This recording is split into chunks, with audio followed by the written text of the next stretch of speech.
What reforms to strengthen these oversight mechanisms would you recommend? Well, I have focused in on this Privacy and Civil Liberties Oversight Board, which is a 5-member board, 3 appointed, 3 are Democrats and 2 are Republicans. I can't remember the exact reporting, and they sometimes disagree on those lines, but not always. They've only been around for a little over a year. They were originally proposed by the 9/11 Commission and created as part of the Intelligence Reform Act back to 10 years ago. Mm-hmm. And for whatever reason, President Obama, after his predecessor, could not get around to figuring out how to appoint it. Only the chair is full-time. The staff is tiny. Mm. But they have demonstrated in now 2 reports that they can lay out for the public a coherent narrative story of these complex technological issues. That means translating what's in these horrible court opinions, that it's hard to read, into something that the layman can logically understand, and then make recommendations that are independent of the elected interests of a president or the members of Congress. And in some respects, it's similar to a system that I saw in Canada. When I was on the committee staff, Canada has an independent oversight body that looks at their security service. And it's appointed, they've got 3 political parties in Canada, and each of the party leaderships appoints people on this oversight board. And they really impressed us as having, members and staff came and visited with us, as having a serious independent look that was considered credible by the political parties in Canada. And I'm not saying that the oversight board in the United States is going to be like that. We don't have a 3-party leadership in our parliament. We don't have a parliament.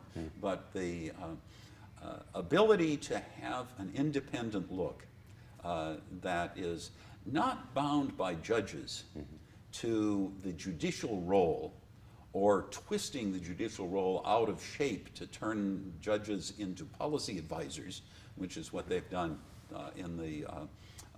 for the FISA court, and not relying on intelligence oversight committees that are focused necessarily on the performance of the community in meeting its military and diplomatic needs and on today's diplomatic crisis.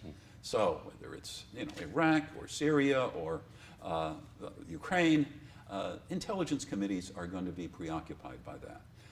So that's one of the mechanisms that I think could be seriously strengthened with permanent members, with a significant infusion of staff, and with a recognition.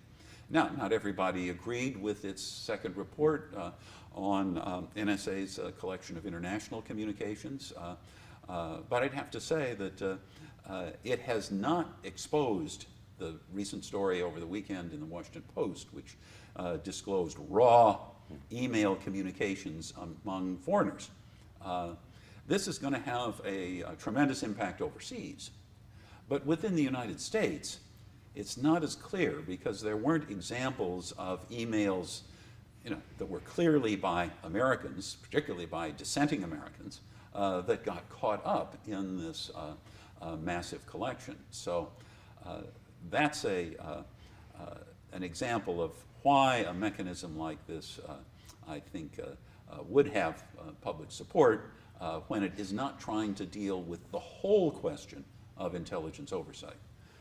There are other changes. I think it's clear since 9/11, the Patriot Act, and through the legislation on NSA since then, that the Judiciary committees of both houses are going to have a significant role in these areas. Now, they don't have the expert cleared staff that have the detailed expertise on the intelligence agencies. They are used to operating in public. They don't have secure hearing rooms. They don't have super secret clearances for all their staff. But when the issues are debated publicly, the Judiciary committees have the ability to represent a broader array of viewpoints And the leadership of the Congress as a whole, I think, has recognized that and has seen that this has to be a role that the Judiciary committees play, just like the Armed Services Committee plays with respect to military intelligence in significant ways.